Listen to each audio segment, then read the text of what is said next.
Okay, friends, we have enough moms on here to get started, so we are going to do that. I have a little bit different backdrop. We're still having internet issues at my house, and so I came down about half a mile away to my sweet in-laws and in their back bedroom. So hopefully things go well.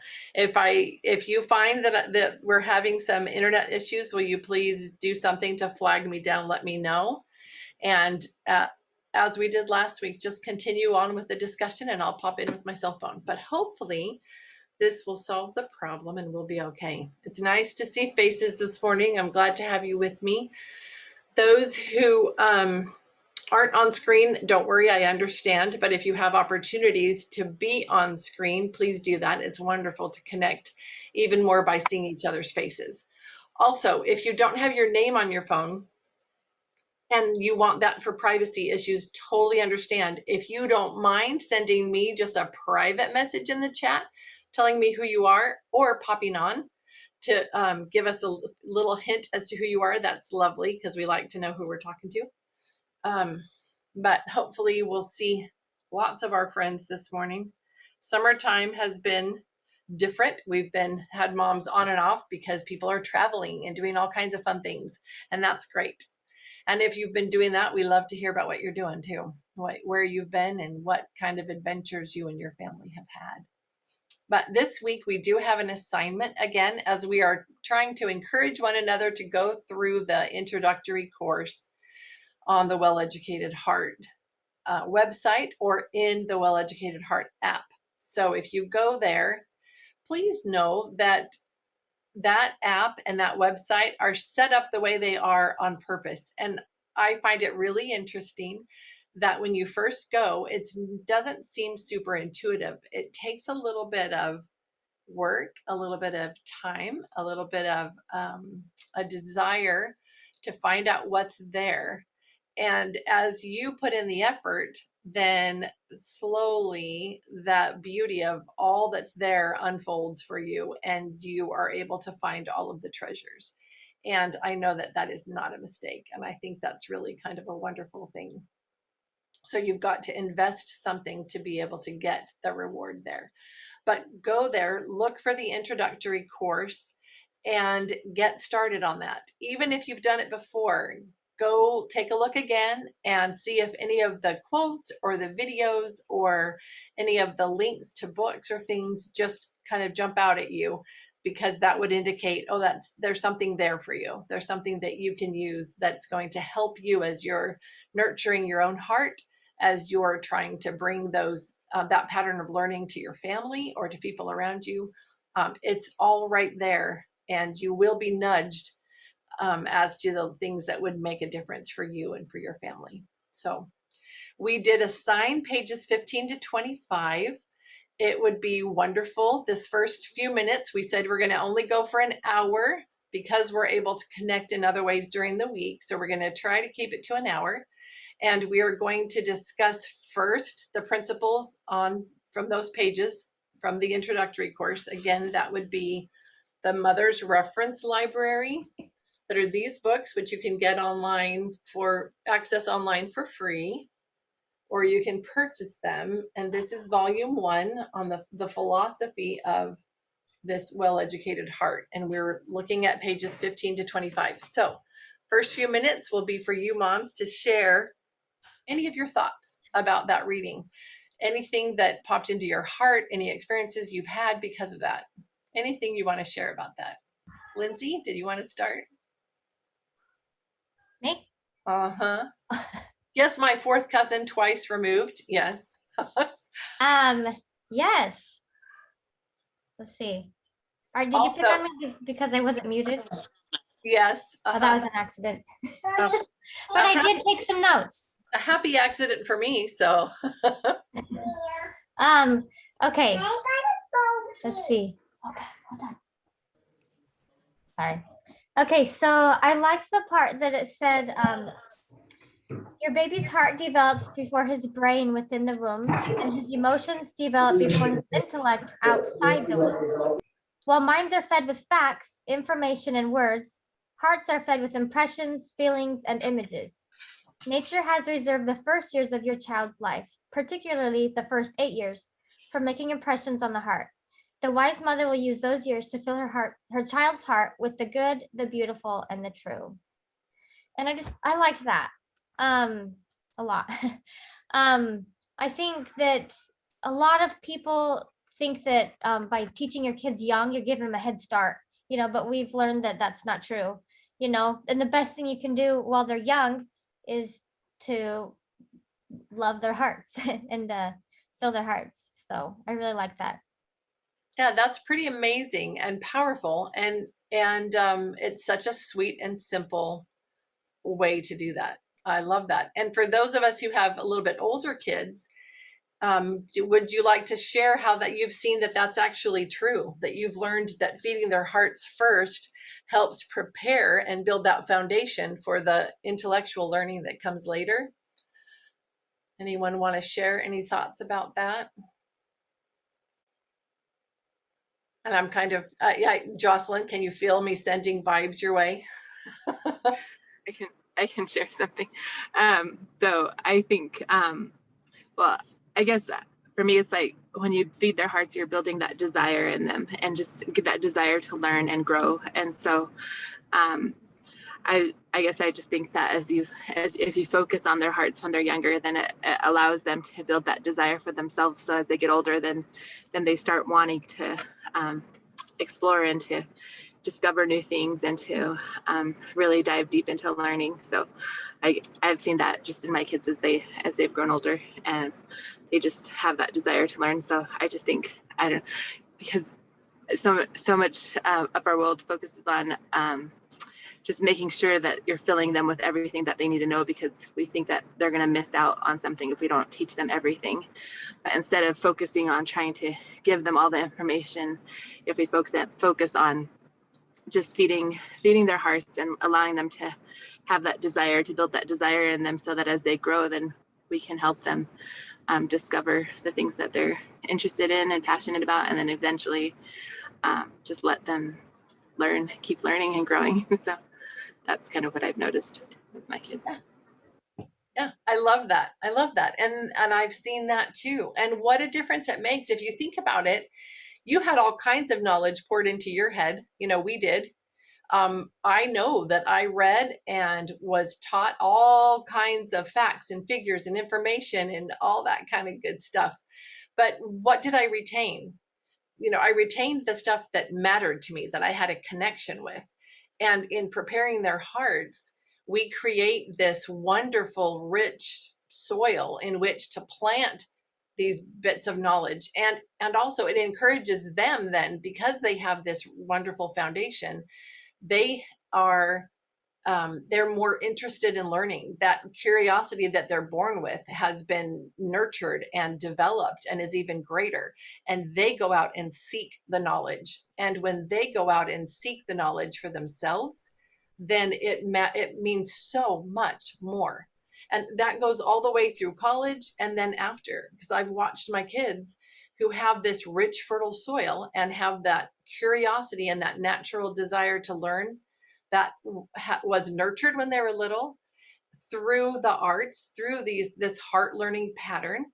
And then they paid for all their schooling. They hung on to their books because they felt like, oh, this was stuff they wanted to learn.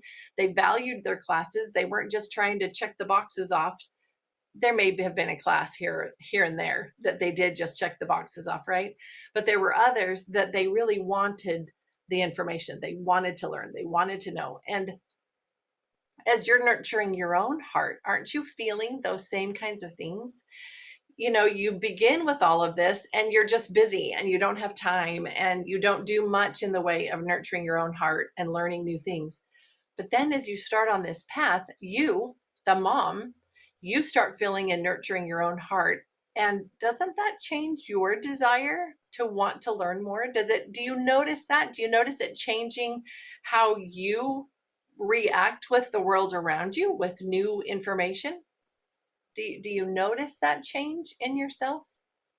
Anybody want to comment on that? Because obviously it's the same pattern, same thing for your kiddos. Have you noticed that? Are you excited to learn new things? Do you feel kind of, I don't know, empowered, or I sometimes feel like a little kid. I learned something new. I learned this morning that the fleur-de-lis, that fancy little pattern, right? That's an iris. It's based on an iris flower. I didn't know that. I don't know. Did you all already know that? I didn't know that. And now that I know that, I can see that. Jocelyn? Oh, sorry, I was just gonna say something. So I was just going along with what you're saying. I love sharing some of the things that I'm learning with the kids. So as we were reading this past week, the reading on Horace Mann, and was that part of the reading for this week? I think it was. So then I just was sharing with the kids, about what the reason for our education. The reason for our education was because he wanted the American people to learn how to become free thinkers, to seek freedom. And the whole purpose of education, because before it used to be, that only the rich and the kings and queen were educated, because the peasants, the poor people, didn't need to become educated, because they wanted the noble people, the rich people wanted the people to stay poor. And so I was just sharing that with the kids, and I just was thinking, I love that I can learn, and I think it's so much more meaningful when I can share the things that I'm learning with the kids, rather than if I was to I wouldn't know exactly what to share with them or teach them if I hadn't been learning on my own. So I just think it's so important to, as mothers, to nurture your own hearts and learn these things, because I think as our kids and as others see that passion in us of learning and growing, then they want that for themselves as well, because it's kind of like they follow in our footsteps, in our example. Yeah, it's contagious, that spirit of learning, I guess. But you do see that. I love that. I love seeing that. And did you find that super interesting about Johnny Appleseed? I would love to know what you guys thought about that when you learned what it was he was spreading that was more significant than the apple seeds. Ida, I saw you nod your head. You guys can't move oh yeah, Amy, go ahead, and then Ida. I'm going to go along with Jocelyn's and your thought too about learning is, this last 2 weeks of our trip and learning, different things about the church and, stuff like that. I found it interesting, the attitude, because some things I'd be like, and I kind of had to watch my attitude towards it, right? Because the kids, no matter how old they are, even my 21-year-old, pays attention. But the moment we were, we would say like, oh my gosh, look at this sculpture. It is so cool. Did you know the Kansas City has over 200 fountains? Isn't that crazy? Then all of a sudden, just the way the presentation was, they're like, okay, let's look for a fountain. Oh my gosh, we see one. Is that a fountain? Is that just those little, the attitude, I guess. And I think because I noticed that when I present stuff to my kids, like, oh yeah, look at this, and this is cool. But the moment I'm excited about it, whether they want to show that they're excited about it, their ears are perked up and they're like listening, because the way I'm, presenting it, I guess. And I learned that a lot from my mother-in-law, who's, oh my goodness. Theater. Yes, very theater, right? Like, oh my goodness.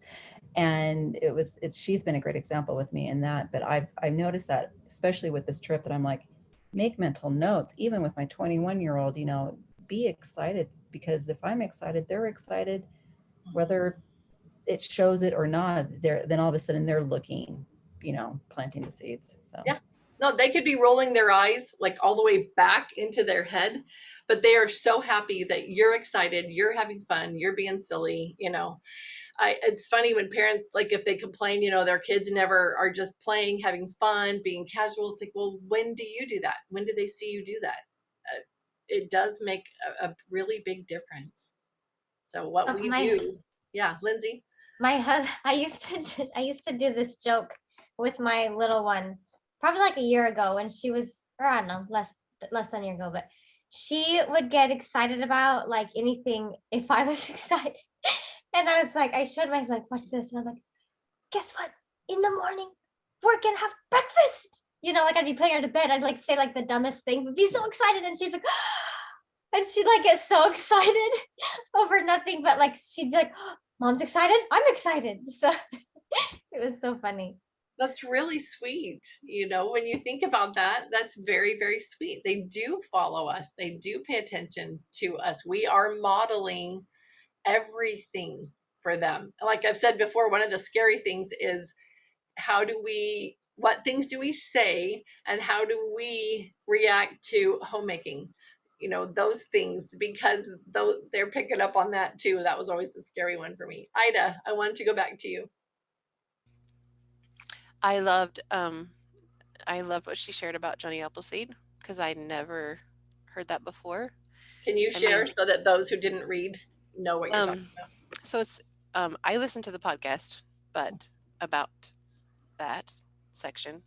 Mhm. Or anyways, That so counts. That's don't make excuses for that. That fine. absolutely counts. Yes, that's what I do. So Johnny Appleseed he'd learned about. It's really cool, and I don't remember all the details, but he got these. They're called scripts, I think, and they're like they call them religious scripts. So they were like basically little pamphlets that had different religious teachings, and he had been influenced by this man in Europe who I can't remember where, but he was a scientist, a very famous scientist at the time, very well known, and he was like, I don't know, later in his years, and he had a vision, and he dreamed that like the Lord came to him and told him that he needed to start teaching his gospel basically. And so he had this vision, and I think he actually had several visions. And so then he basically quit being a scientist and started writing all these things that he had seen and been taught by he said that like an angel or the Lord or something had come and taught him these things, and so he wrote them all down.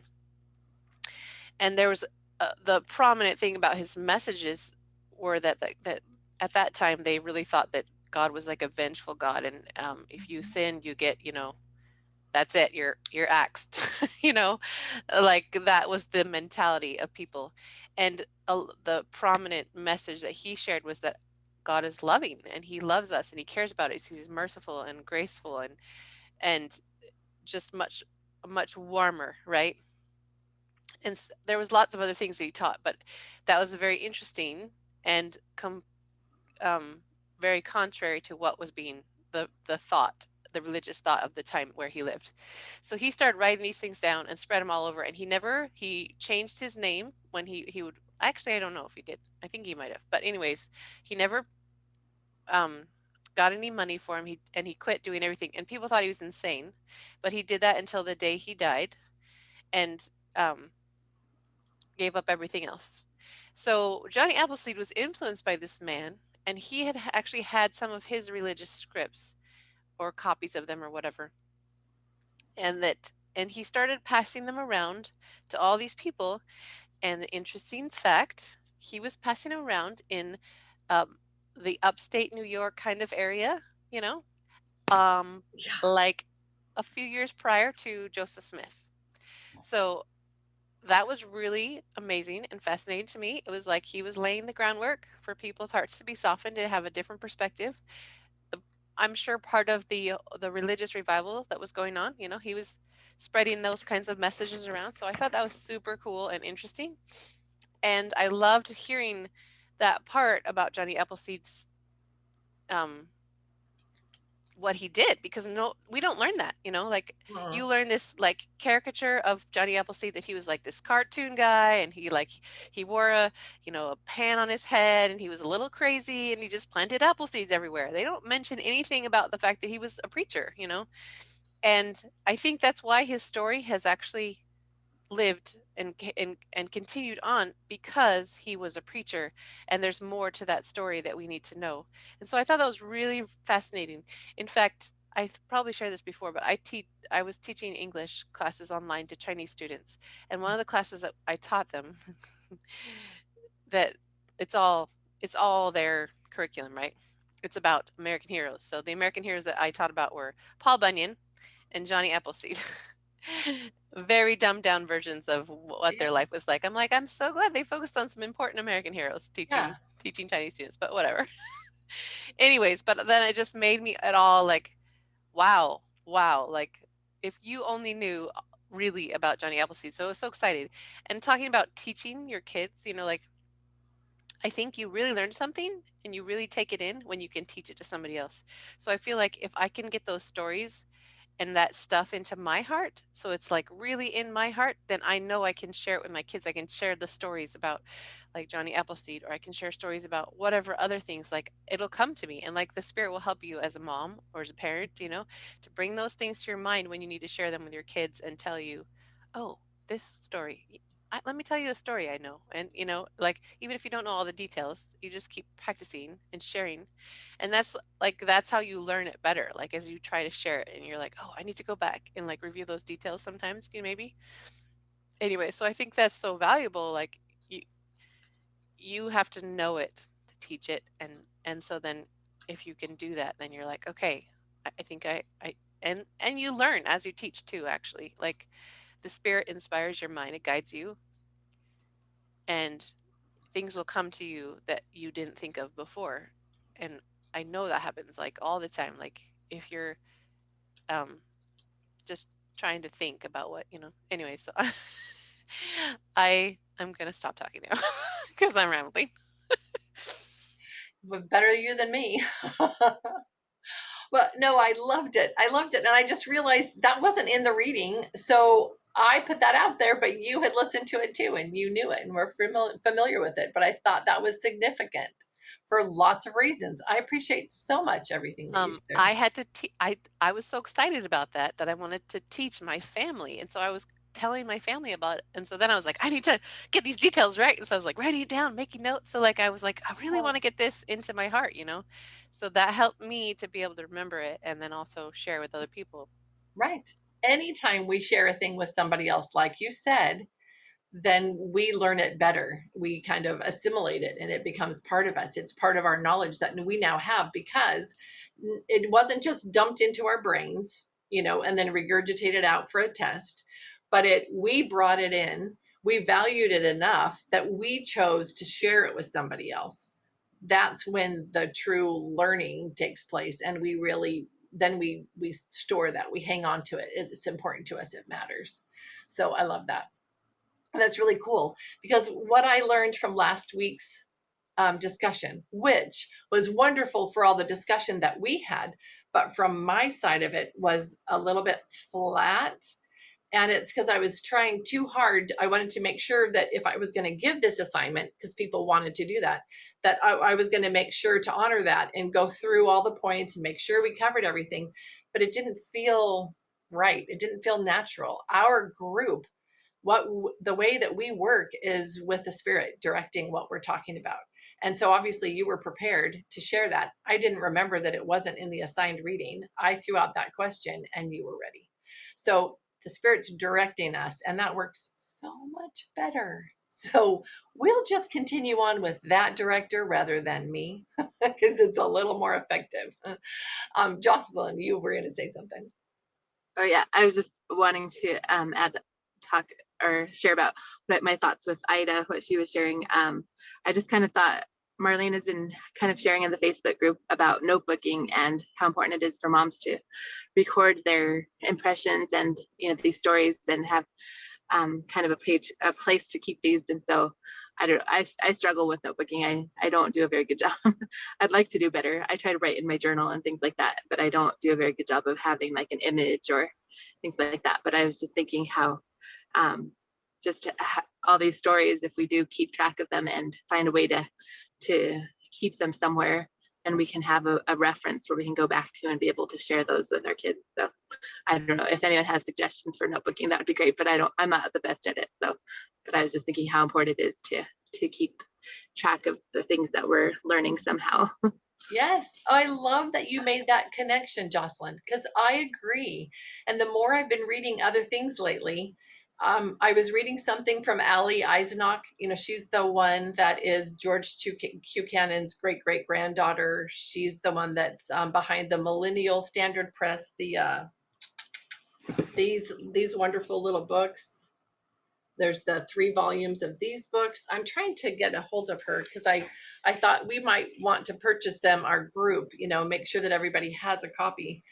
She also wrote a book called Meeting with the Principal, and her principles are solid.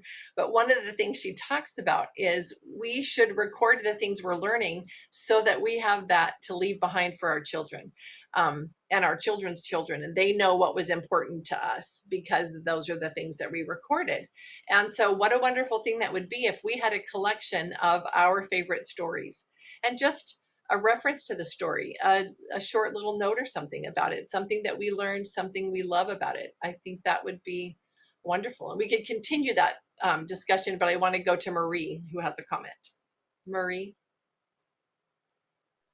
Hi, sorry. Oh, you're fine. Yeah, so you were talking, I usually just like to listen because I don't always hop on, so I'm not up on the reading or anything, and I'm not usually Not a necessary. part of the Don't worry. group. But you were talking about we were talking about, sorry, I lost my train of thought. So there was a preacher in the millennial instructor, the one on the olive tree. There is a story on page 34 about the vision of the trees. It was this preacher, similar, the story of Johnny Appleseed reminded me of it.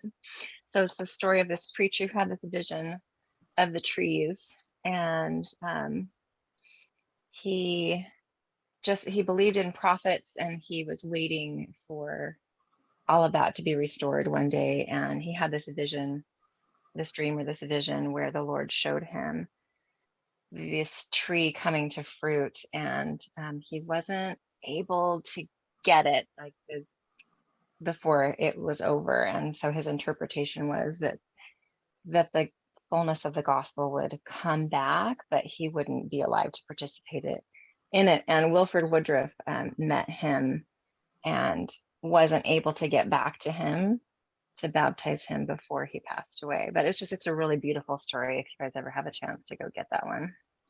That's wonderful. Thank you for sharing. I cannot wait to get my hands on those. So if I was also, go ahead.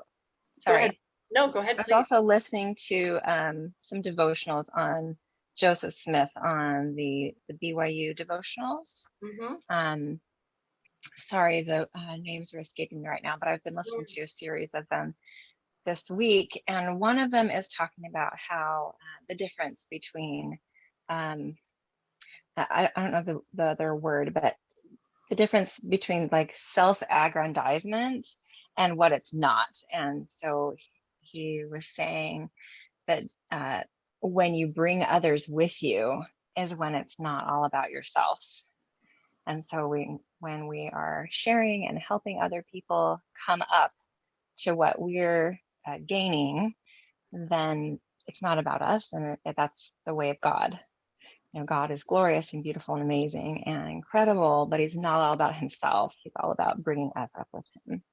Yeah, I love that. I love that. And sometimes we do get, we stay quiet because we don't want to be out there and feel like we're being boastful or something like that. But when, like you said, when we're sharing, when we're bringing light and knowledge, and we're trying to encourage those conversations and share that with other people, then we don't need to worry about that. That this is part of what we're supposed to be doing. So I love that. Thank you, Marie. Thanks for sharing.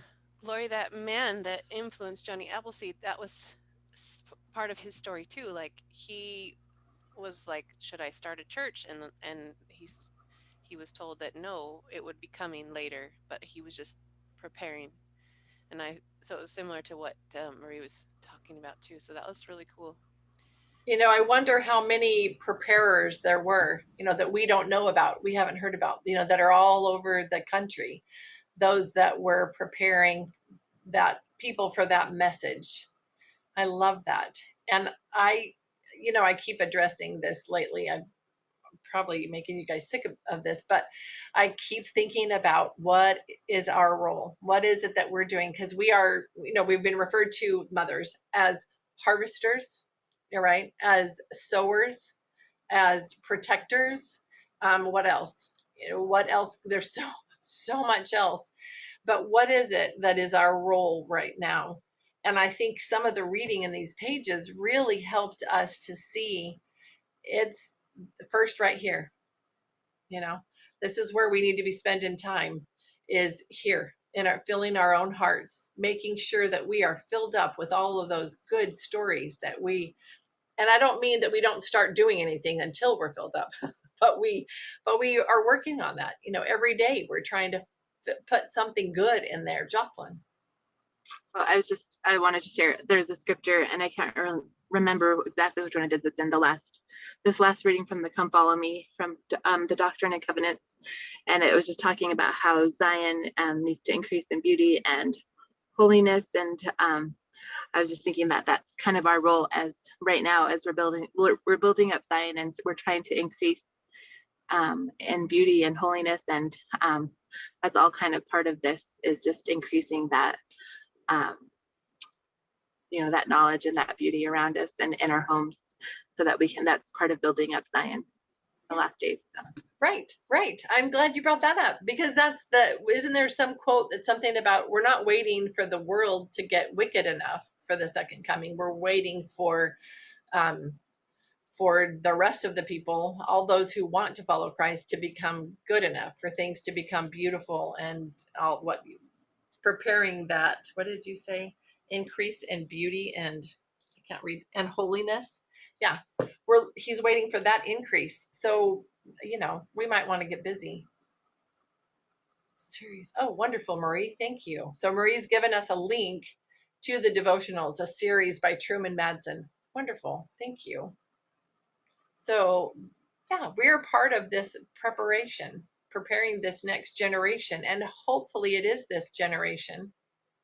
Hopefully we do our jobs well and nurture our hearts so that spills over, nurtures our children, so that they go out and continue to nurture the world around them. And that's that preparation.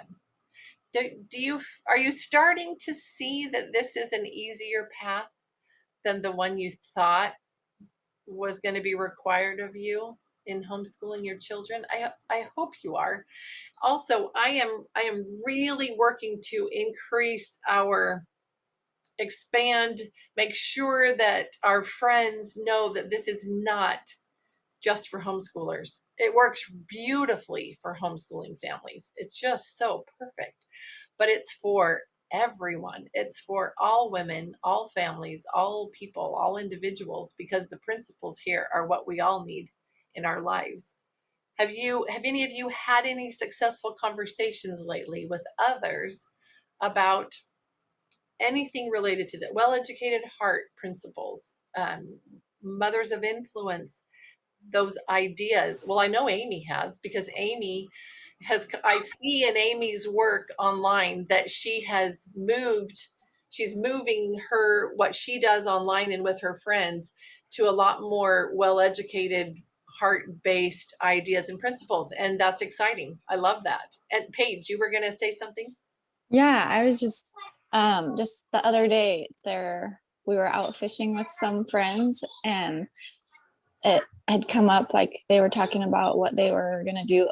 They had homeschooled this last year because of COVID, and she'd mentioned that one of her kids wants to homeschool again, and she's like, I don't know how I'm going to do it. And she's like, it was so stressful. And then another mom popped in, and she's like, yeah, I don't know what I'm doing either. And they just talked about like how it was so hard, to get their kids to do this and to force them. And so I mentioned well-educated heart, and I was like, and I just mentioned, like homeschooling can be so beautiful. And I just told them about it, and that she explains how you can make homeschooling beautiful, and go look it up. And so in the last week, I've told 3 different people about it. I don't know if they're going to follow through and look it up or anything, but one of them did. She texted me yesterday and she's like, what was that homeschool page you were telling me about? And so I'm like, hopefully like she looks it up. And I don't know, it was just really exciting that, you know, to share it and to let others know that homeschooling can be so beautiful. It doesn't have to be this forcing and stressful. And like, I don't, well, sometimes I still feel stressed about planning things or figuring it out, but I But see, we I bring don't see the stress. forcing. Yeah, we bring it, but I don't see like, you know, the forcing it. I'm like, it doesn't need to be forced. Like so I was trying to share that with them. That's wonderful. And that just came up in conversation. I Yep, love that. did. Right now, there are going to be lots of opportunities because there are moms trying to decide, you know. And so this is a great time to open your mouths and share what you know, because that could help these families to try something they otherwise probably wouldn't do it. Would you have done it alone without some sort of little nudge, you know? And then Amy, were you here to participate? You want to share? Because I love what you're doing with your ladies now. I mean, it's different because you're talking about life coaching and things, but I do see that you are bringing elements and principles of well-educated heart into your coaching world. And I love that. And she's even meeting with her ladies, trying Well, to make those connections. I was thinking about the whole thing, and you know, the last place where our family stopped, and I don't know how many of you have been to Liberty Jail. You know, I don't know, but anyway, it was my first time going to Liberty Jail, and you know, I always think of I need to. Okay, sorry, my brain's a ping pong at the moment. Okay. So Liberty Jail has, right, the big thick stones, and then it had rocks in the middle, and then it had these huge, like, I don't know, like 8 by 10. I mean, they were huge wood things, right, for the walls itself, so nobody could get through, right? The place itself wasn't that great. It was, you know, as they say, it was damp and it was just gross, right? So I'm looking at this, and I'm hearing how Joseph still had revelation. And I'm sitting here thinking to myself, God, it feels like I always have to have everything in place. My house has to look great. I need this, I need that in order to do. But here's Joseph Smith, who was in not such a great looking place, but because of, I think, obviously who he was and how he was connected, right? In the sense of being prepared, that he was able to get revelation. So it really didn't matter where he was. And my mind is still kind of mulling, you know, like these thoughts and whatnot about it, of that we always hear, you know, doesn't matter where you are, you know, any place can be a temple in a sense, like, you know, but just who are you? And I was trying to, and I don't know, maybe somebody who is better with words can, you know, say it better, but I've just been trying to think, like, I always feel like I have to have everything ready, or my house has to look like this, or I have to have this prepared in order to do the homeschooling or to do the, you know what I mean? But it's really just me.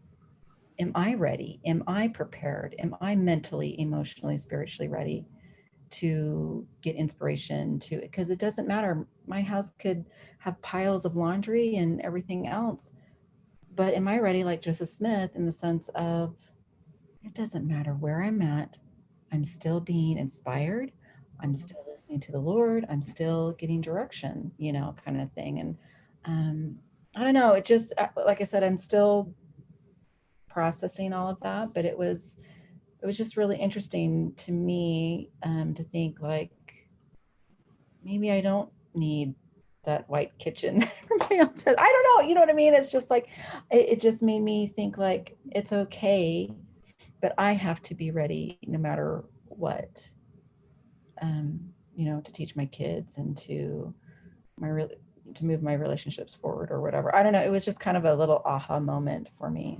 So. Oh, I love that you went there. I love that you shared that. I love those ideas. I think that's a really powerful lesson for us all to learn. And I shared on the comments that there is this amazing, powerful talk. Laura Pollock's husband shared it with me. He's my bishop right now. And then he asked me to give a talk on what I learned from it. And that, yeah, I know. Thanks. It was wonderful. It was such a good experience. But I would recommend that. I would, like, if I was your mother, I would assign that to you as a reading assignment. I would, and then we would talk about it and we would share all the wonderful, amazing insights that we learned together from it, because it's very powerful. It's referred to as a temple. Because of the experience, the sacred experiences that happened there, and those revelations that were revealed. And so couldn't we, wherever we are, we have that power to set the tone in our homes, to bring the spirit for our children. Honestly, you wouldn't have to have anything, any books, any no curriculum. I mean, nothing.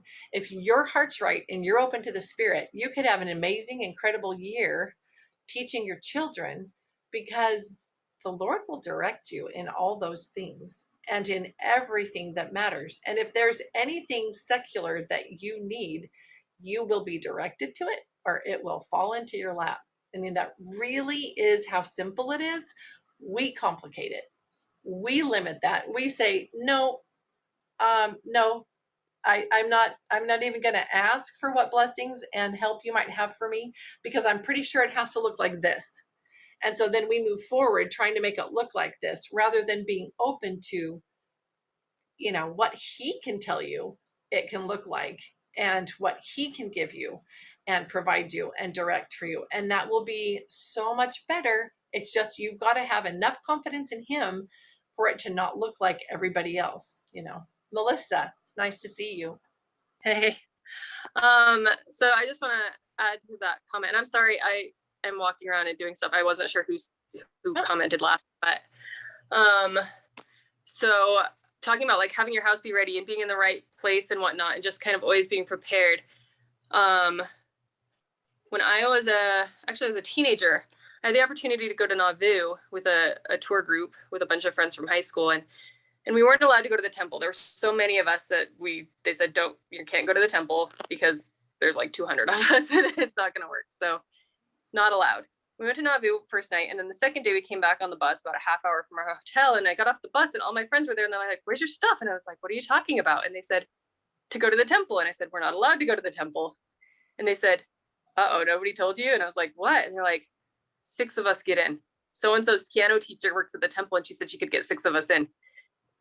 But apparently we didn't give you the memo. And so they all brought church clothes, and I was in jeans and a t-shirt. And so I hung out with them, and then we went to the temple, and I dropped them off and was going to go tour Nauvoo somewhere. And they ran out and said, come here, and took me into the temple. And they said, "We asked, you have a recommend? It doesn't matter what you're wearing. You get to come into the temple with us." And the worker said, "Yeah, if you have a recommend, you're good." And so we went in and did baptisms. And I'm standing around in the baptistry before and after in jeans and a t-shirt, which is really uncomfortable for me with all these, church groups in white and everything. And it was a cool experience, but I was feeling very, very uncomfortable and out of place just because of the clothing I was wearing. And as I was sitting there, we were talking with a temple worker that had baptized us. And as I was sitting there, the thought popped into my head, if you're this uncomfortable being worthy, but wearing jeans and a t-shirt in my home, how much more uncomfortable are you going to feel if you are spiritually unworthy to be in my home?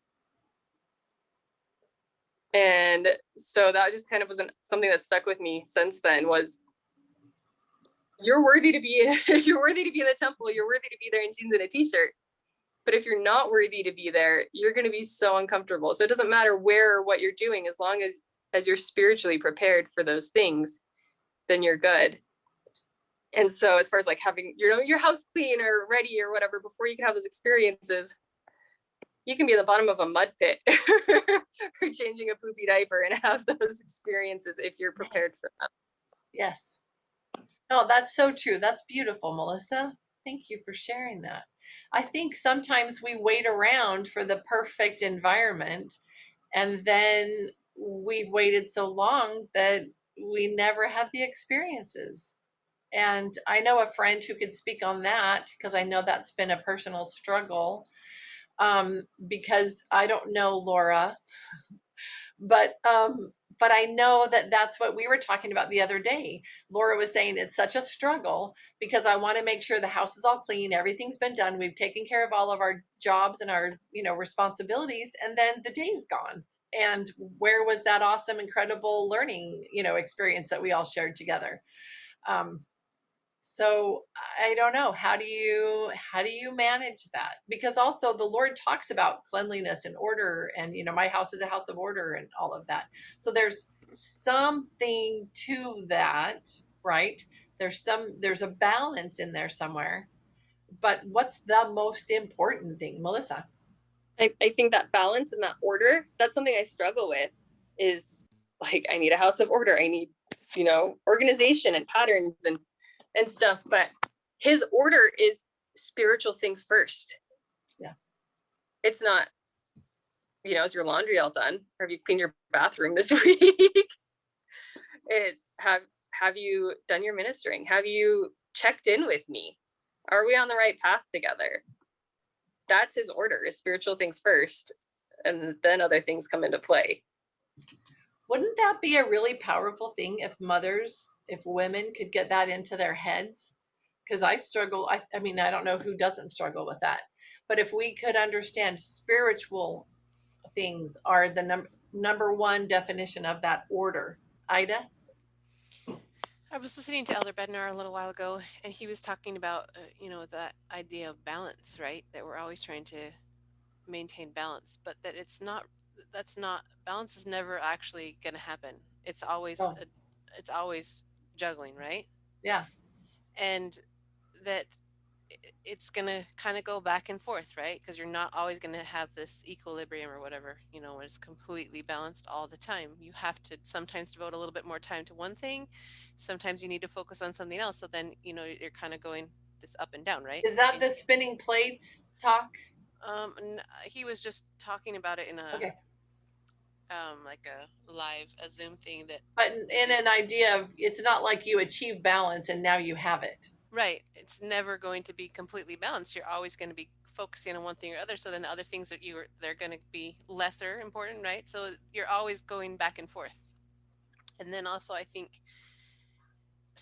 we're all dealing with that, right? And then also asking Heavenly Father to help you. Sometimes you're going to say, Heavenly Father, what do I need to do right now? And it's going to be clean your room. Yeah. And sometimes it's going to be go read your scriptures or any number of things, right? But if you're asking what can I do right now to feel the Spirit more, or to what's the most important thing for me, Heavenly Father, and he'll answer that. He will answer that again and again and again. If you're feeling at a point where I don't even know what to do right now, go to a quiet place and say a prayer and ask Heavenly Father to help you. Mm-hmm. What should I be focusing on? I wouldn't even ask, help me find balance, because that's not ever going to happen. I would say, what should I focus on right now, right? What's the most important thing for me to do now? Maybe it's dance with your kids in the living room, and he'll help you. I mean, it happens. It happens to me all the time. I always forget, and then I always have to remind myself to ask Heavenly Father for help because I'm feeling a little crazy. No, I love it. I love that description. Sorry, I'm talking a lot right now. I love that description of balance always changing. If you're familiar with ballet or dance, if a ballerina were to balance and never change their balance, there wouldn't be a dance. They'd be in one position. But as they do the different motions, their balance is constantly changing, depending on if they're jumping or turning or what type of turn. We can have lunch. Lifting a leg or whatever. Their balance is constantly changing as they do their dance. And that, that's our day in our life is if we were in one position, we're not moving. If we're constantly balanced, there's no movement. I love that, Melissa. That's beautiful.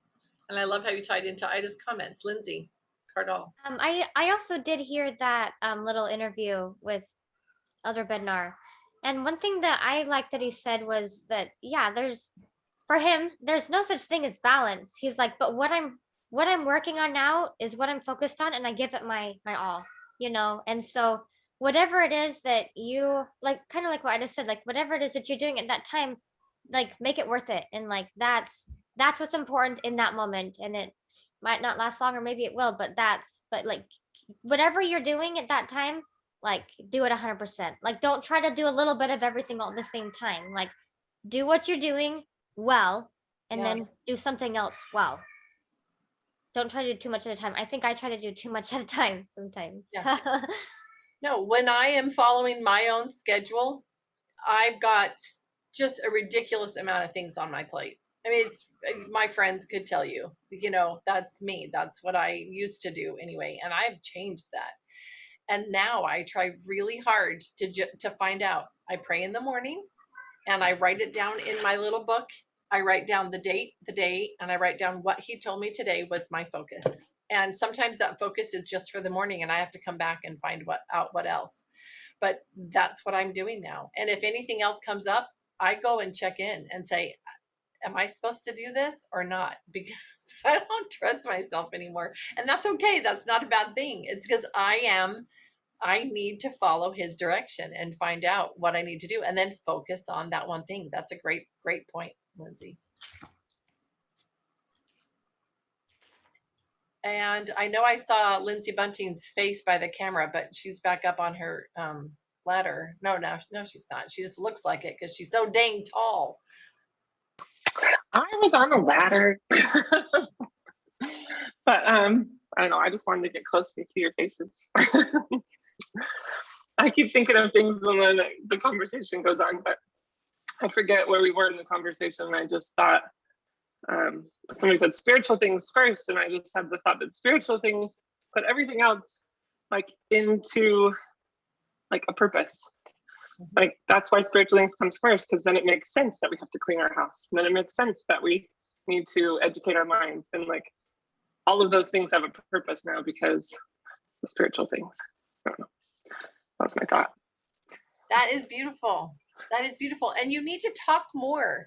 You always have such amazing, beautiful things to say. And just because somebody else said some part of it doesn't mean that you're not supposed to come in and say yours, because it supports and adds to. So what else do you want to share? Talk about me putting you on the spot. That's how I am in testimony meeting. I know. I do that in testimony meeting and Sacramento. I'm like, oh, I should bear my testimony. I feel like I should. And then somebody else will get up and they'll say exactly what I would have said. So I'm like, well, that's good enough. They did it for me. So yeah, I tend to do that. No, it's different because you have some other thing to say, and people have different relationship with you, and so they receive it in a different way. They understand it differently. So yeah. Also, in One the more mouth of thing. 2 or more witnesses, Lindsay, right? Oh, Yes. Sometimes. See, Ida, all the words of wisdom. I know, and last night I had so much to do on this room. It has been such a headache. So I was supposed to have my husband here to help me, and he has been at work for like the whole week while I'm supposed to just do it all because we have a deadline this weekend. And it's exhausting. And I should have just I felt like I need to keep working on it last night, and the kids can just like watch a movie or do something.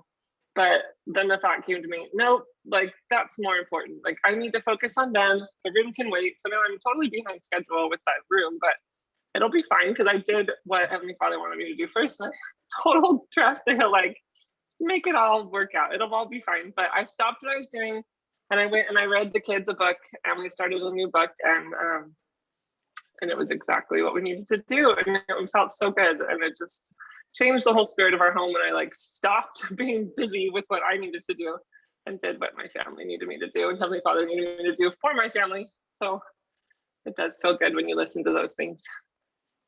That's a beautiful example too. And Lindsay, do you have another moment to share about your praying for angels? For your Oh, yes. Oh, you're gonna make me cry. It's Okay. my goal. Not crying. It's just been a really hard week. Just so many factors all at once that just make it hard. You know, like any one thing would have been, I could handle it, but so many things coming at me at one time. And I just thought, I cannot do this alone. And then I had the thought, I don't have to do it alone. Like, I have been promised that there are angels that will come help me. And so I just prayed, like, more faithfully, I think, than I ever had for those ministering angels, and just was like, okay, I need them. Like, I am worthy and entitled to have them come help me. So I did, and it has made such a difference. And then not only were there like spiritual angels, but earthly angels that just like suddenly came over. I'm like, these people never come over. Last night I had like 3 people over here helping, like brought dinner, like just randomly, like just, and it doesn't always happen that way. I know it's like crazy stories of, you know, when you pay your tithing and then everything worked out, but this totally worked out. And I know Heavenly Father is like so mindful of us, and he knows when we need a lot of help. And he's like, okay, here, I will give you all of the help. So yeah, we can do that. We can pray for the help and it will come. We just need to ask. So yeah, there's my little testimony on that. And Lindsay, it was beautiful. Go. What were you gonna say? I was just saying I didn't cry too much. That's good. I've cried like all my tears this week. I don't think there's anything left to cry. There probably isn't. That has been a really tough week, but I love that. I love what you shared, and it's a good thing to remember that Heavenly Father wants us to succeed. He's on our side, and we probably just need to include him a lot more than we do, and we would feel supported. We would feel not completely 100% overwhelmed. Maybe, you know, we would know that there's hope, and we would feel that. We would be open to promptings that would change some of the reality of what we're going through, or help us have a different understanding about it. Just so many things. We have so many opportunities to make our lives better by including him in our lives, and by filling our hearts with all of these wonderful good things. So we are going to wrap up. We're going to try to do that so that the Marco Polo / Friday discussions work together a little better and nobody's completely overwhelmed. It's really a beautiful thing to me as I've watched these Marco Polos and watched the relationships be strengthened. It's a little crazy the number of videos that sometimes can add up if you aren't there for a day or two, and you have to just exercise self-control and move on. Don't think that you have to catch up, because it's just a monster and it's probably not doable. But being able to get a snippet here and there, just a little glimpse into each other's lives and hearts, is a really beautiful thing. There are connections here that haven't been made with people who live in the same town and have known each other for years and years and years. There are connections being made here that aren't being made within families. I mean, it's Heavenly Father has put us together for a reason. And these connections here on Fridays and in the Marco Polo group, you don't have to be part of both. You don't have to bring that crazy into your life unless you feel strongly the need for it. But here as well, these connections that we make while we're talking together and sharing together are very, very significant. Please look for opportunities to open your hearts to similar experiences in your lives around you. I know I shared just a tiny bit. Yeah, Amy, yes, I will add you. Just a tiny bit about the other day. So I went to this home of this friend of mine who's 92 years old. She's one of my dearest, closest friends. We get together, we used to, before COVID, we got together usually every week, and we would have gospel discussions in her home. And we're going back to that. But as we were having this discussion, so it was me and a friend of mine who is 30 something, young mom, and another mom who is retired grandma, super busy, involved grandma, but and she worked full time all her life and now fully retired. She's probably 60, I don't know, mid 60s. And then my 92-year-old friend. And the four of us get together about once a month. And we have like real lady kinds of desserts, pretty fancy, girly, feminine little party. So we talk, we discuss, we connect. And during that conversation, I felt very strongly impressed to share with them about Well-Educated Heart and Mothers of Influence. And I was like bearing my testimony about it. That's what ended up happening, because that is how beautiful of a thing it is, how real of a thing it is, and that those principles that are there are true principles, eternal truths. Anyway, I shared that with them and they just said, I'm in. What do we do? How do we do this? Can we start one? Can we have a Mothers of Influence group?